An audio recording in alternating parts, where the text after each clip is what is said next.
تو جب وہ احکم الحاکمین کہہ رہا ہے کہ عورت تو بھی اپنی نظر کو جھکا کر رکھ، تو بھی اپنے آپ کو چھپا کر رکھ، تو اپنے آپ کو با پردہ رکھ.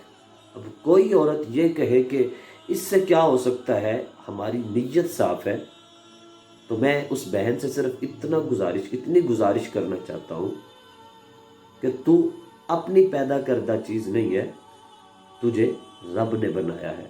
وہ بہتر جانتا ہے کہ تیرے لیے کیا بہتر ہے اور کیا غلط ہے. حضور علیہ الصلوۃ والسلام نے ارشاد فرمایا، معراج کی رات جب میں جہنم کے پاس گیا، میں نے وہاں کچھ وہ عورتیں دیکھی کہ جن کو جہنم کے اندر ان کے گریبانوں میں، سینے میں آگ کی سلاخیں ڈال کر جہنم میں لٹکایا گیا تھا. میں نے پوچھا، جبرائیل یہ کون سی عورتیں؟ فرمایا، یا رسول اللہ، یہ وہ عورتیں ہیں جو اپنے سینوں کو غیر محرم مردوں سے چھپاتی نہیں تھی. میری بہن، میرے محبوب علیہ الصلوۃ والسلام نے وہاں عورتیں بھی دیکھی کہ جن کو آگ کی زنجیروں سے ان کے بالوں کو باندھ کر جہنم میں لٹکایا گیا.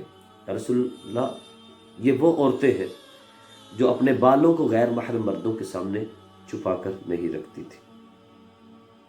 کیا آپ کے اندر اتنی طاقت ہے کہ آپ کے اندر اتنی برداشت ہے کہ آپ جہنم کے اس عذاب کو برداشت کر سکیں؟ آپ تو اپنے بالوں کو بڑا چھپا کر رکھتی ہیں چولہے کے پاس کہ کہیں اس کی آگ سے میرے بال نہ جل جائیں. تو کبھی آپ نے اس جہنم کے بارے میں بھی سوچا؟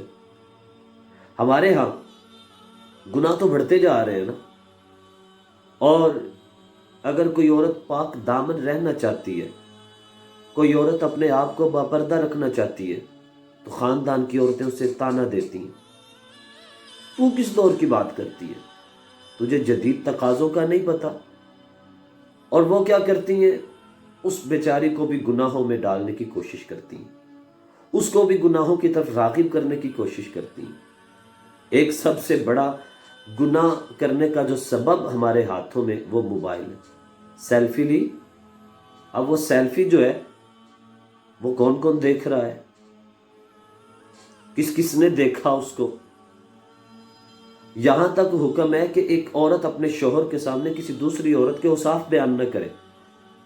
اب اگر کسی سہیلی کے موبائل میں اس کی فرینڈ کی تصویر ہے اور اس کا ہسبینڈ یا اس کا بھائی جب اس تصویر کو دیکھے گا اور اس کے دل کے اندر جو خیال پیدا ہوگا اور وہ جو گناہ کا سبب یہ عورت بنی، اس کا آپ کیا کریں گے؟ حضور علیہ الصلوۃ والسلام نے ارشاد فرمایا، جس نے نیکی کی طرف کوئی اچھا کام شروع کیا، جتنے لوگ اس پر عمل کریں گے، اللہ تعالیٰ ان سب کا ثواب اس عمل کو ایجاد کرنے والوں کو بھی عطا فرمائے گا. لیکن دوسری طرف فرمایا، جو کسی برائی کو رائج کرتا ہے، جو کسی برائی کی طرف قدم اٹھاتا ہے اور پھر لوگ اس کی پیروی کرتے ہیں، فرمایا جتنا گناہ اس کو ہوا برا عمل شروع کرنے کا، اب جو اس کی وجہ سے اس عمل کو کرے گا، اللہ تعالیٰ ان کا گناہ بھی اس کو عطا فرمائے گا. تو میں ایک اپنی بہنوں سے یہ سوال پوچھتا ہوں کہ یہ جو آج کل ایک موبائل، فیشن، شو، شادی بیاہ کے موقع پر ویڈیوز بنوائی جاتی ہیں، تصاویر اتاری جاتی ہیں، کیا آپ کے اندر یہ اتنی ہمت ہے کہ آپ دوسروں کے گناہوں کا بوجھ اٹھا سکیں؟ میں اپنی بہن سے یہ گزارش کرتا ہوں، خدا را اپنی عزت کی حفاظت خود کرو، اپنے آپ کو محفوظ خود کرو.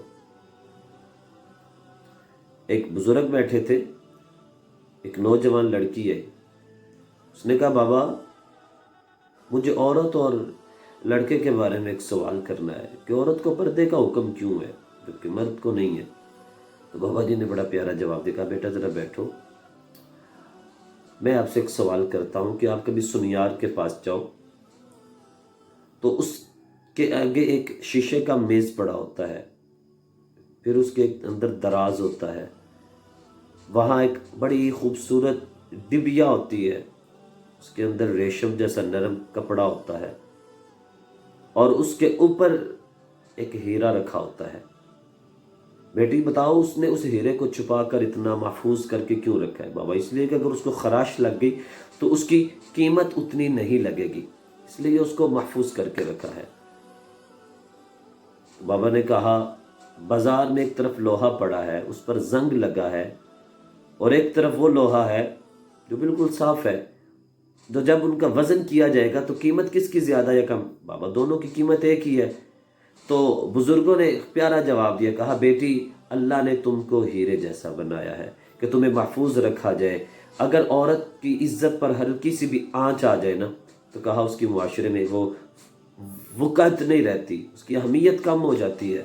جبکہ دوسری طرف لڑکا اگر اس پر کوئی آنچ آ بھی جائے تو اس کی عزت کو وہ فرق نہیں پڑتا۔ خدا را اپنے آپ کو محفوظ کر کے رکھے، قرآن کی تعلیمات کو سیکھے۔